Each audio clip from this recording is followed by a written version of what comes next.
Steve, welcome to the show. It's a pleasure to be here. Today I'm excited about the conversation because we're going to be talking about the ROI of communication. And I think now more than ever, communication is so important, and it always was. I mean, I think that it's the key thing when we talk about productivity and saving time. It's the biggest area, right? That when it doesn't run well, that we're not productive and lose trust in one another. It's huge to be focused on proper communication. I think it's like having a car with the wheels off. If you can't communicate, you could be an engineer with a great idea, but you can't communicate it. You could be a guy with a car trying to sell it and you can't sell it. You can be a guy trying to chat up a girl at a bar and you can't seal the deal. Without our ability to communicate between two human beings, and it's still the only thing that AI can't do and you can't download an app for. Absolutely. That is so true. And it's the most important. We put our focus everywhere else. Why do we do that? We're lazy. And I hate to say this, but we're cheaters. As human beings and as exaggerated human beings, i.e. entrepreneurs, we look for the hack, the trick, the shortcut, the secret door. And what's been given to us, we've grabbed eagerly and hungrily. And we're all this word that's now in everyone's dictionary, which is social distancing. We started that 15 years ago with a company called Friendster and MySpace. Without realizing it, we were pushing ourselves away from people and increasing our disability to be able to communicate with each other. And we rely on the fact that we're going to go on Twitter, we're going to go on there that, I had a great birthday, and it's like shouting down a corridor. You hope someone opens up the door and goes, really? But otherwise, you're doing lazy banner advertising. And I think it's hurting us. And I'm actually, there's always a silver lining. The silver lining I see in this recent coronavirus is how upset we've been not to be able to communicate with people. And I think there's going to be a surge when we're allowed out to play with each other. And everyone's going to want to go, hey, let's get together. Let's never miss this moment again. Let's never wait. You're going to get all of that. Now, sadly, it's going to die off again because we have short attention span. But I believe that the coronavirus is going to be very good in impacting us into the power and necessity for two people to communicate, whether it be business person to business person, me to my staff, you to your kids. Whatever it is, I think people are realizing, hey, I do need this communication thing. Well, I have a couple things to discuss and say about that. Like, first, I see for myself, right? I see more communication and more time, right, spent for that at home. And so that's definitely a positive thing. Some of the challenges, right, with anything, we have to set boundaries and we have to look at what's productive and what's unproductive. There's a lot of communication that goes on social media and the news, but like you said, it's not real communication, but people are still so caught up in that. They're at home, but they're still caught up even more so, spending more time on social media, more time with news that, fills our head with negativity. What about that side of things? Like there's the positive end and of connection and communication, but then there's the kind of communication that disconnects. Do you know what I mean? Yeah, I do, totally. If you were starving and someone offered you a plate of food, would you ask what it was? No, I would eat it. You're right. and that's what we're in now. We're in a situation where we're suddenly at home. Someone said to me the other day, I was having a conversation with a friend of mine. He said to me, I missed the bagel man. And I said, what do you mean? He said, I don't know the guy's name. I've made it up. He said, but every couple of mornings I see my bagel man. We tell a joke, we laugh, we smile. He's this jolly old, I miss my bagel man. The bottom line of it is that we need that communication. We've now had it removed from us. And so everyone's just jumped on a plate of food that they don't understand. Social media, I hate to say this, isn't social. It's a platform, it's a tool, and it's to be used appropriately. People go on Facebook to connect with their family. They will avoid a phone. They will reach out and they will set up a friend group And they will go, oh, I've got a friend group, so me and my family can stay in touch. Bollocks. Pick up the phone, FaceTime them, Zoom them. My wife opened up, as soon as this happened, she opened up a Zoom account. Now she uses FaceTime, but now she can get her brother and sister all on Zoom, and they have a conversation on a Saturday morning over breakfast. Now, the beautiful thing is, there in England, she's never had breakfast with her family, or she hasn't had breakfast with her family for years, but she's using Zoom as a tool to accomplish that. Social, people are still going, oh, I need to communicate, let me yell down that corridor more. And that's where they're getting it wrong. You've always got to ask yourself, what's the point? That's the thing we've got to do in, I believe, everything. The first thing I do when I coach my clients is I actually teach them to be selfish. And I say to them, what's the point? How does this benefit you first? How does it benefit someone second? A lot of people are well focused on the benefit in them by saying, oh, I want to be current. I want to be relevant. I need more views. I need more likes. Well, as far as I'm concerned, I've never been able to pay my mortgage with Facebook likes. So until I can, it's a waste of time to me. The point is, you want to be able to communicate with another individual. And the funny thing is, 9 times out of 10, social platforms are the place for that to not happen. Phone call, Zoom, FaceTime, all those other things. But people are desperate and they're trying to work with what they've already got their tips. They're used to going through Facebook and cyber stalking people in their bikinis on their holidays. They're used to doing that. So it's a comfort zone for them to go back there.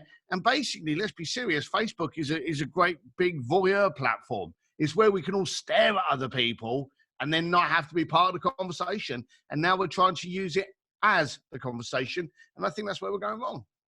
Absolutely. I agree. I've always said that what we're doing with the likes and all of that is we're trying to be significant, and the louder we yell, the more significant we think we are, but it's really, we're seeking connection and we're just doing it in the wrong place in the wrong ways. Yeah, it's got to be, again, you've got to use it as a tool. Like we have a Facebook group, there's no charge. It's called an Entrepreneur's Advantage. And we went on there and we said, look, I don't know about you guys, but on a Friday night, I always used to like getting together with a bunch of people and drinking an old fashioned. So I can't do that. And I'm like, Billy No Mate's drinking on my own. Would you like to drink an old fashioned with me on Friday night? I used my social platform to announce what I wanted to do and then invite people to come into it. And when they came into it, it wasn't a Facebook Live, which, let's be honest, is just you. Right. I said, let's do a Zoom. Would anyone be okay with that? We'll all be able to see each other. We'll all be able to converse. I'll get a big screen. And we had some like 60-something people join us on a Friday night. That's awesome. For just me in my garden with an old fashioned, telling as many coronavirus jokes as possible. And seriously, they're bad. The worse, the more kind of like dad joke you could come up with, the better. But I haven't heard many funny ones yet, but that's what we did. But we used the social aspect as a tool to invite them to the visual aspect, which was Zoom. Yeah, I love it. I love it. So let's go back to, that the idea of communication as an ROI. So what do you mean by that? Like how does one, I get it. So what's the point, right? So what's the point? With the ROI. Exactly. I hate networking events because it's a cluster show of how many business cards. It's a case of, if you've ever seen those playground things where someone jumps into a glass booth and then has to grab as many tickets as possible, and you've seen that also when it's dollar bills and someone has to grab as many as they can in like 1 minute. That's like people in a networking event. How many business cards can I get? I don't want to have anybody. In fact, I don't carry business cards. I will never take your business card. I always say, well, look, let me take a photograph, or better still, let me get your cell phone and I'll text you my details. Yeah. And I always do that. But I want to have a conversation. Now, if the conversation's of no benefit to me, now let's get really selfish here. Every conversation, as far as I'm concerned, I'm 53 years old. I'm not getting any younger. Every conversation I have has to have a benefit to me. Has to. Okay. It could be monetary. It could be access into something that's monetary. Mhm. It could be access into something that's benefiting a client of mine, of which I'll charge him. It could be someone that's funny at jokes that makes me smile. It's someone that's smarter than me, which is pretty much everyone, that helps me become smarter.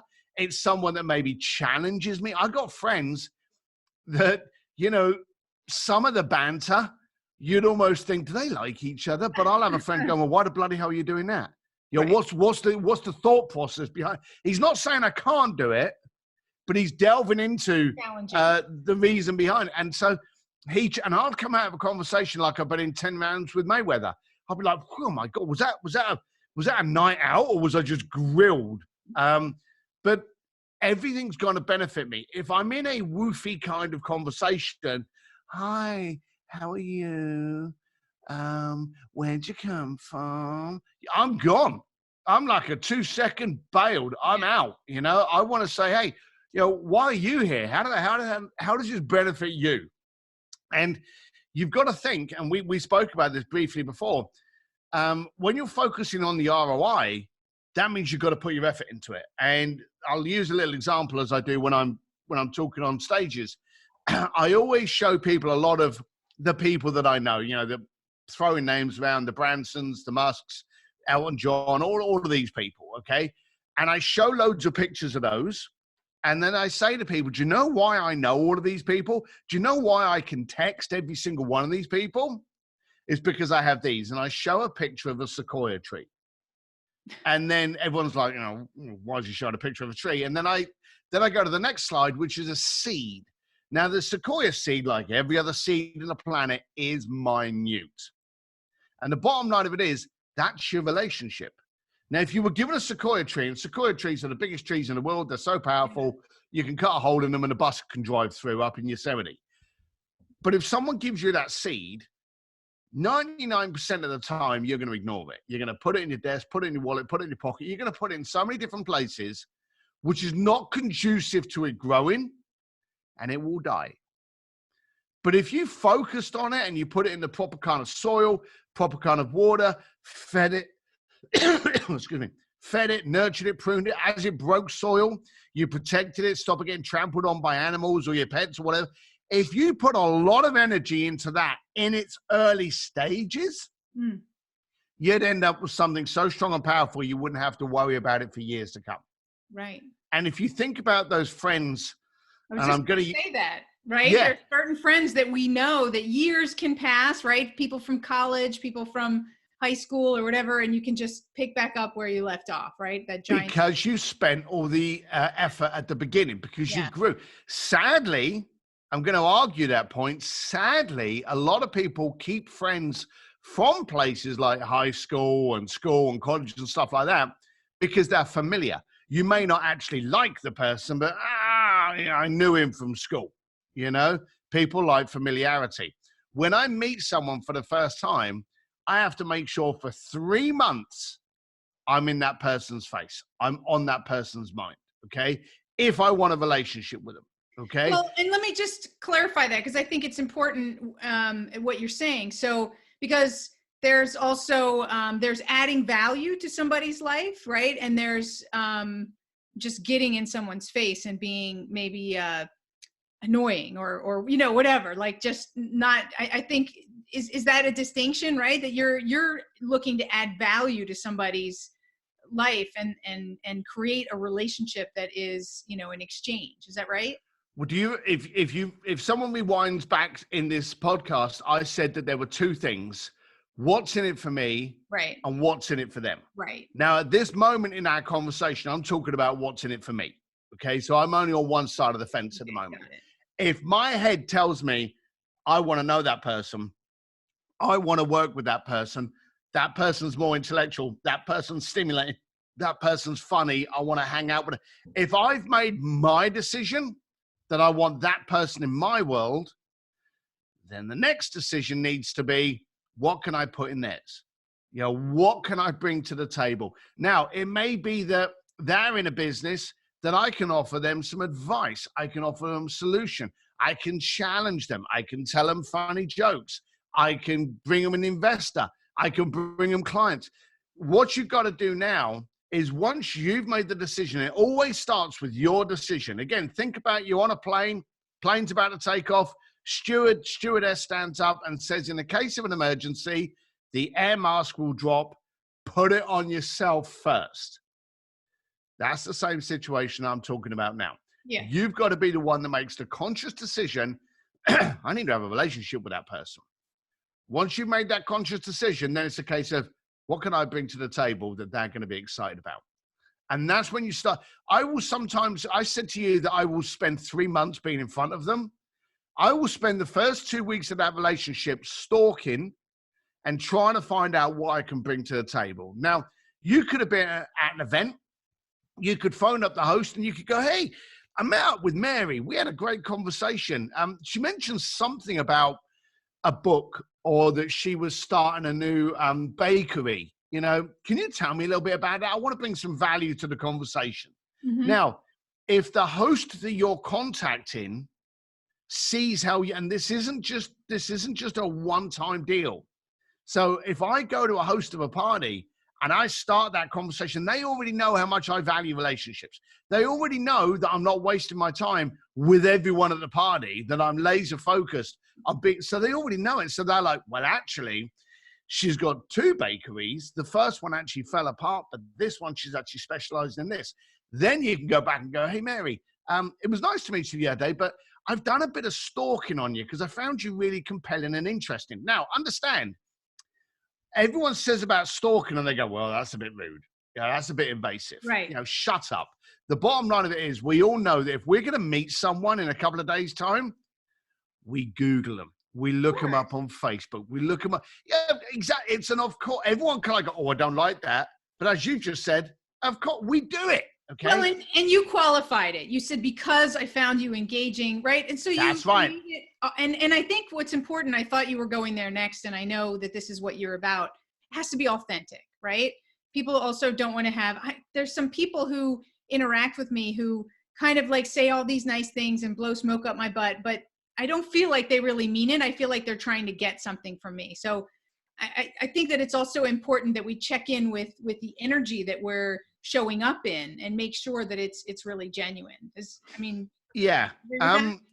You're right 99% of the word, but you came out with one of my hated words, the word authentic. I absolutely hate that word. I do not think I'm authentic.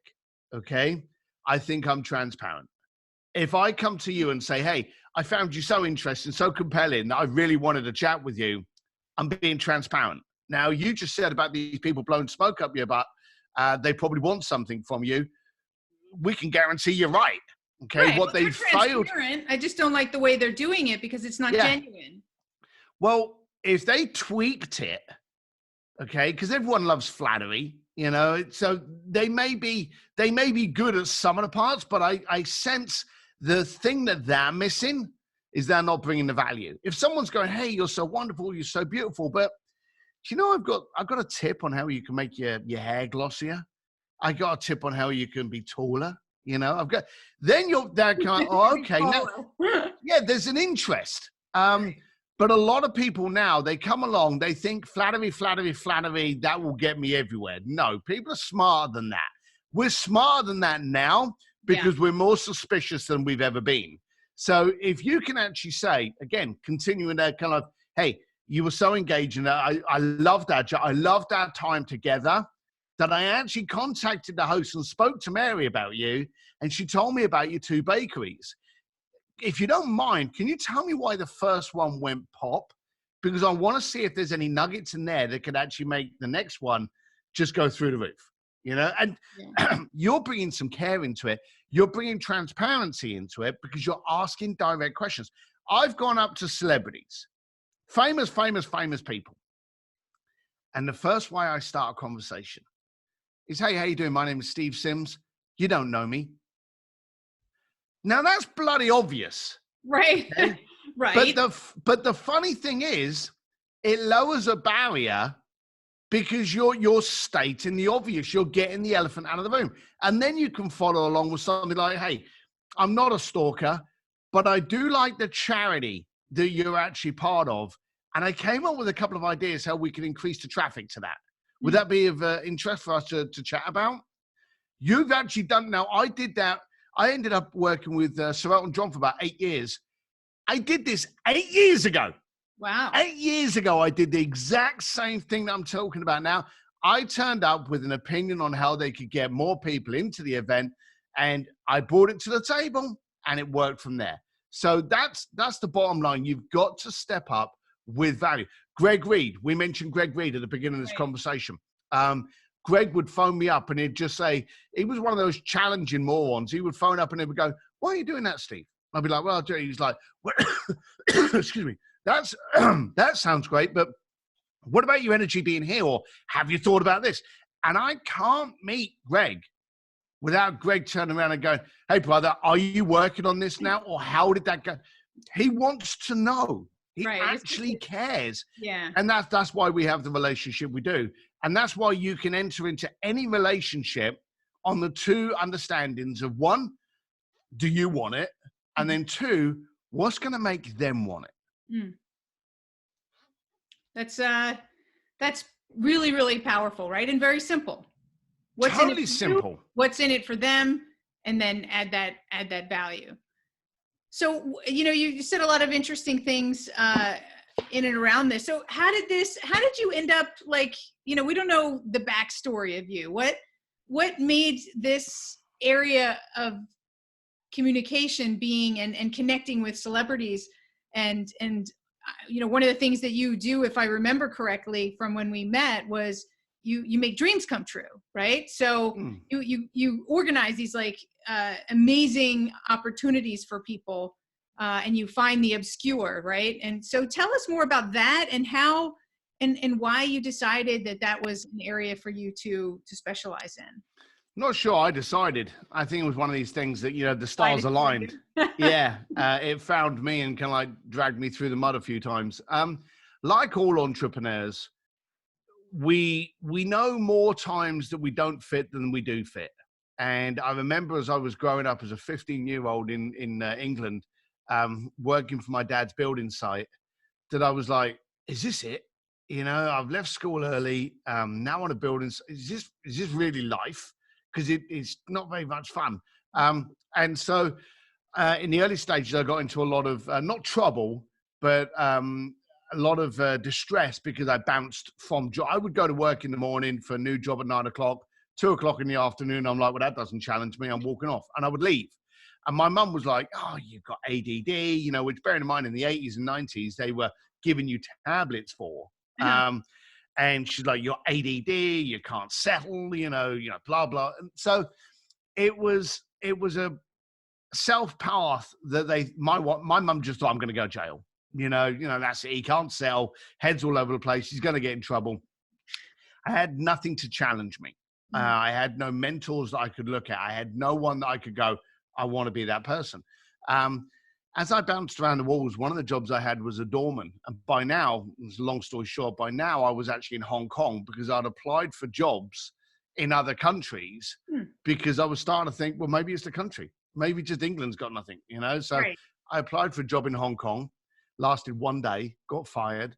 And then I ended up working on the door and I played a game. It was weird. I played a game because no one talks to the doorman because the doorman's there to punch you in the head. And so, everyone's always nice as they come in, but then they get inside, have a couple of beers and get Larry. And I played the game that I would stand there and I would look at how people acted with each other and how they acted with the waiters and the waitresses and the bar staff and everyone else. And I would go, I want to be that person. I want to be that person. And then once I'd kind of like picked who I wanted to be, then I thought, I wonder if I can talk to them. And even at an early age, I knew that I got to bring something to the party. Okay. So as the doorman, you knew what nightclubs were going on in your area. You knew what special celebrities were turning up. You knew what special promo nights were going on. So I walk up to these guys and I go, "Hey guys, how are you?" And at first, I used to get a lot of people looking at me going, hey, we're not in trouble, are we? Did we do something wrong, mate? And I'd be like, "Hey, no, calm it down. But you guys look as though you're like a good time." On Thursday night, there's a private party being up the road. if it's something of interest, you're the kind of guys that I'm sure they would like there. If you want to go, let me know and I'll see what I can do.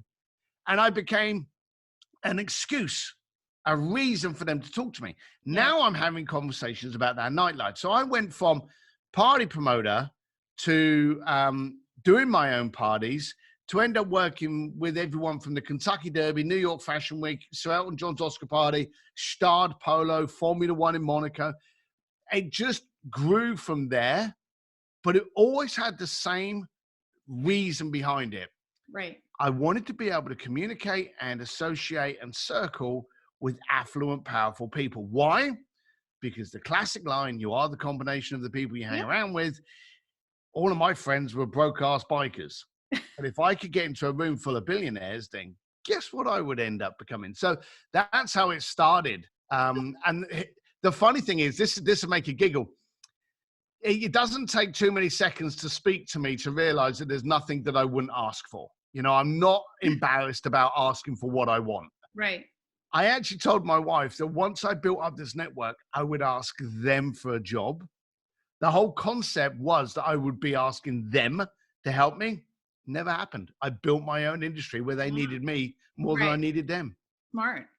So, were you ever feeling insecure or, because there's that thing inside all of us, whether we've got it under control or not, but there's this thing, this deep core, we're not enough, right? If we've ever been bullied or had a parent who put us down or right. So from kids, this either gets bigger or we are able to keep it under control. But did you ever feel that way and feel like, oh, I can't approach them or were you always on it and just ignoring that inner feeling sometimes? I wasn't ignoring it, but I was ignorant to it.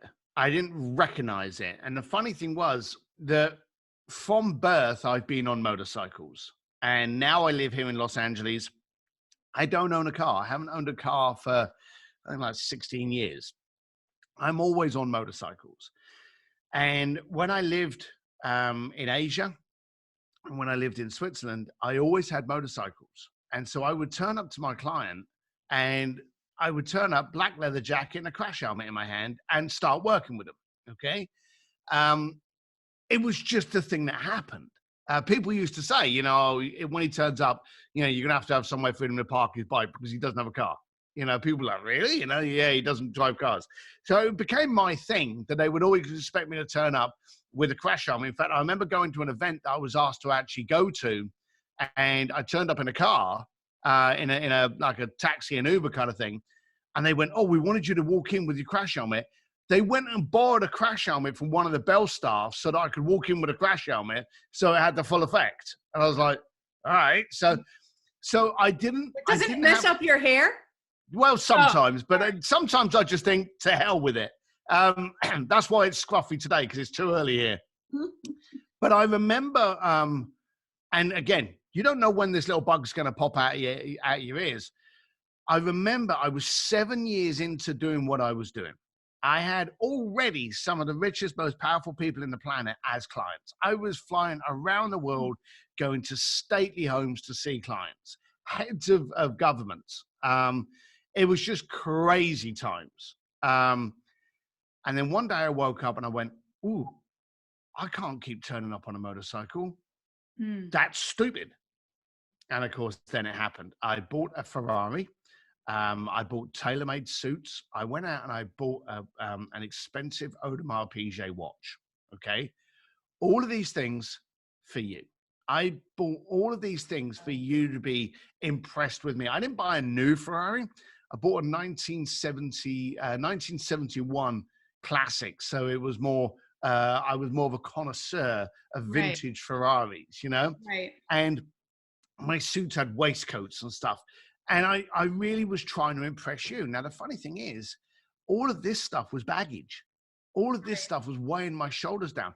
My wife said that when I talk to people, all of a sudden, like, yes, hello, how are you? Right. You weren't, pleasure. Your real self wasn't coming out. No, right? Everything died. Now, luckily, and I'll give it a full story, I threw a party in Monaco, a massive, great yacht, and I was with the Ferrari.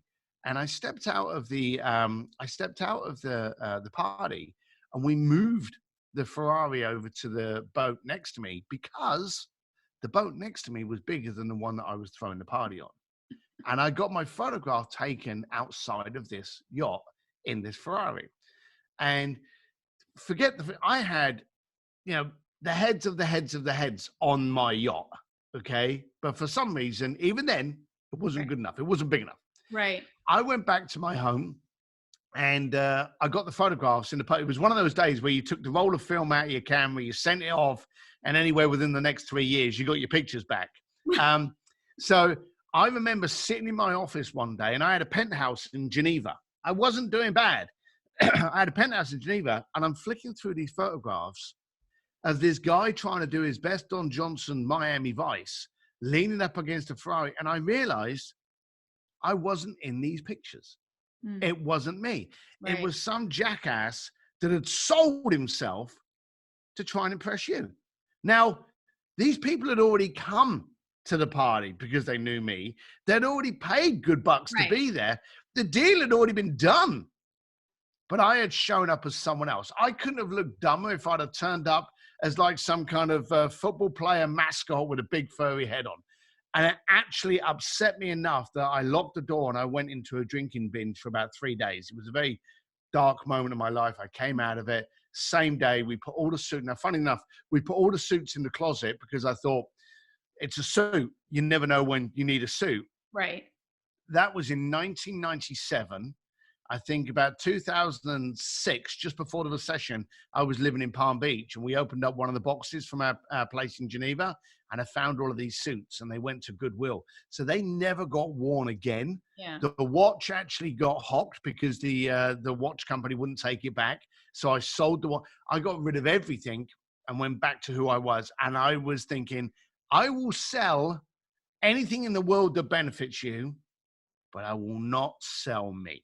Yeah. And that, thankfully, I caught that early. But you're right. I'm a strong guy. I'm a strong mentality. I'm a strong character. And if I want something, I'm gone for it. We've got a British bulldog here. And my wife says that's my spirit animal. Whatever he wants, he just goes for. But no one can ever fight against that little doubt, that little unconfidence, that little insecurity. And sometimes you've got to bring it out. You've got to sit on the other side of the table and go, all right, and what you got? Why should I be insecure? I hadn't asked those questions, and I had to go through that to realize that I didn't need to be picture perfect. I didn't need to be wearing elegant suits. I didn't need to be. Hugh Grant was the big name at the time. I didn't need to be Hugh Grant. I just needed to be me, and I could be me really easily. So what would you advise people who are caught in that place? For some people, it might have been from youth. And I think it happens for a lot of people, like what happened for you is it's not always like early on, what the hell, right? You take all these risks and you put yourself out there and you just plow through. And then at some point, I feel like that was the way with me as well. At some point it kind of crept up on me. And then I'm like, why all of a sudden, you can't ask me that on my own podcast. All right, so no, I'm just kidding. I'm 51. I'm 51. So all right, okay. So sorry. When did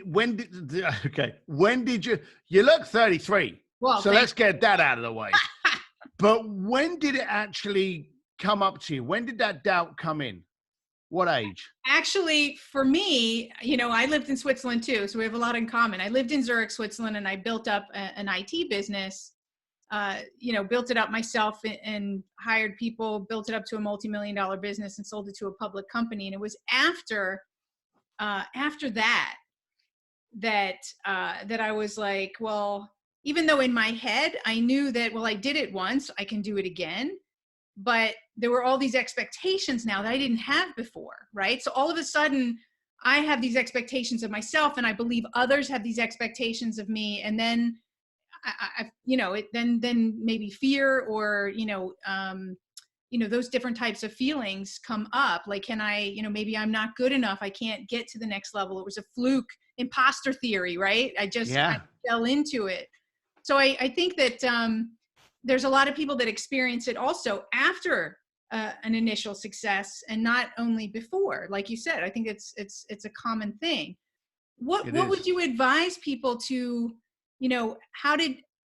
I know you said you went into it and you asked yourself some questions. Is there like a specific question that really shifted you, or do you have a great metaphor? I love your metaphors so far, because they cut right to the chase in our brain too, right? Our brain, then our conscious mind can't block that metaphor to go right in and break up some of that like BS that we're telling ourselves.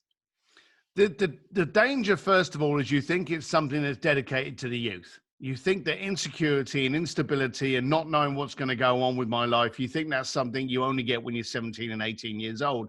And the funny thing is, and in both of our examples, they both crept in during and after great success. Yeah. So we had already established ourselves as very good, and then we had doubt. So it's weird that you get that kind of similarity there. But what you got to understand is it's there. I think the first thing you've got to do, and I try to detect it when I'm working with my people now, is you've got to be aware that it's there. You know, you go around a corner expecting the road to be a little bit rough. You know, you expect things to happen. You expect there to be a pothole when you go around a blind corner.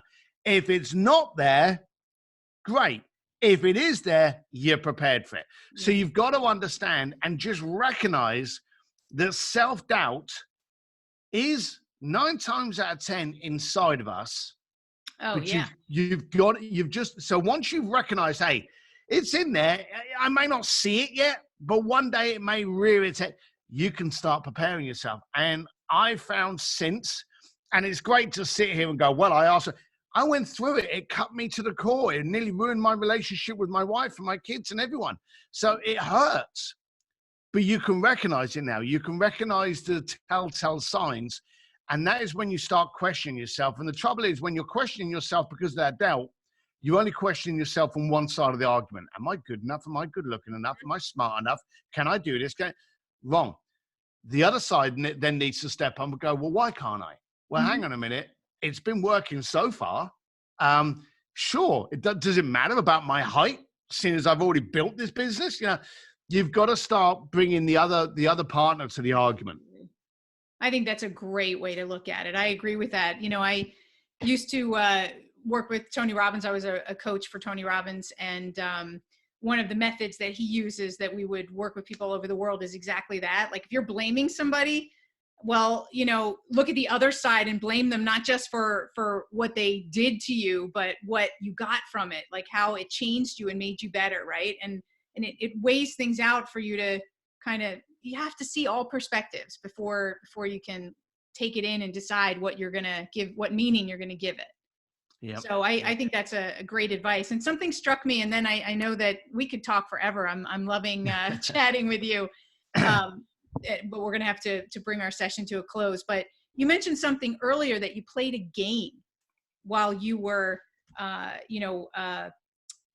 the door, right? You were playing a game. And I think what struck me as we were just talking is that at some point when it becomes too serious and we're not gaming it anymore, like, you know, playfully, joyfully, like, you know, working it in that way, it becomes too serious. And that, I think, for me is maybe when the doubt crept in, is when I took it too seriously. I took myself too seriously, you know, the circumstances too seriously. I'm not saying that we should make light of everything, but there's, you know, it's in that perspective, I think. The trouble is, and I'm going to quote something, and you were saying about metaphors. My wife says that my education has come from metaphors and quips. I don't like to read long dialogue. I love those little impactful things. We can gather impact and those quips from the strangest places. There was, and I don't know if you'll remember this, I was watching a movie one day, and I was a young lad. And in this movie, there was this famous scene, and they were about to do a bank robbery.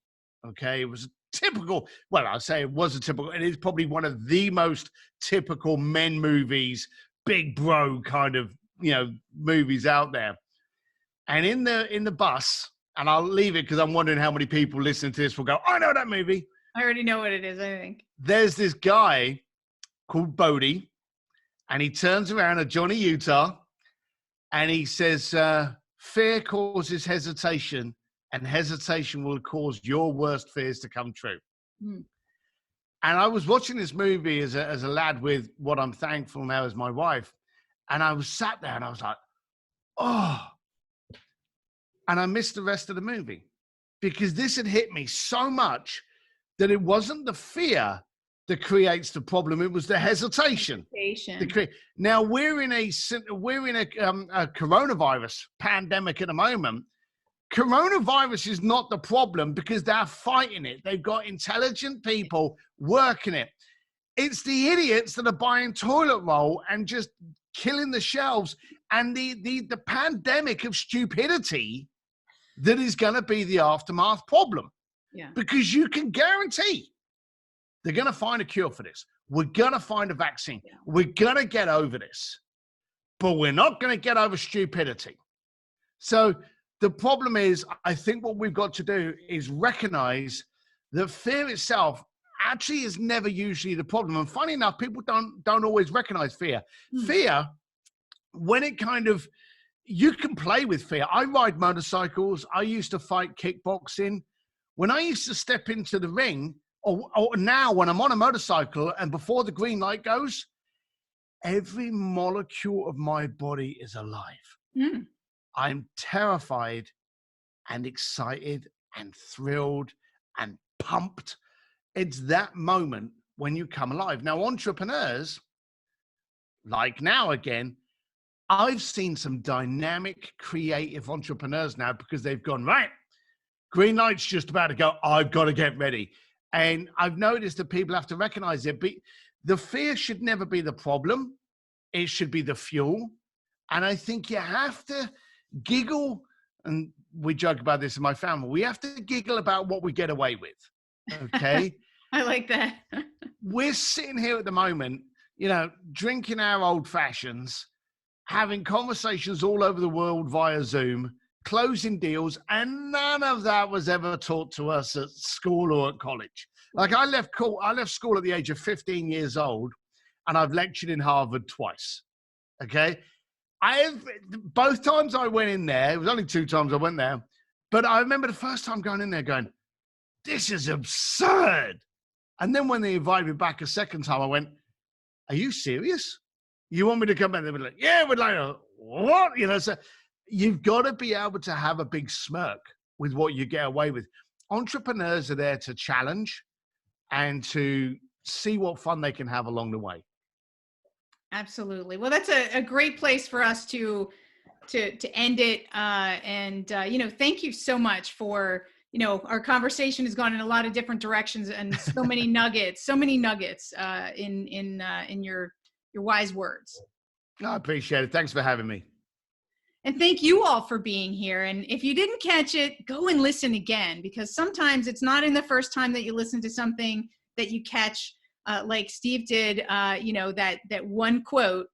And, I'd love to hear, I knew right as you were telling the story, the big bank robbery, I knew exactly which movie you were talking about, but I'm not going to say what it is. For those of you who are listening, I want you to, go ahead and, where this is posted, post it and let us know if you know what that movie is, and we'll keep you in suspense on that.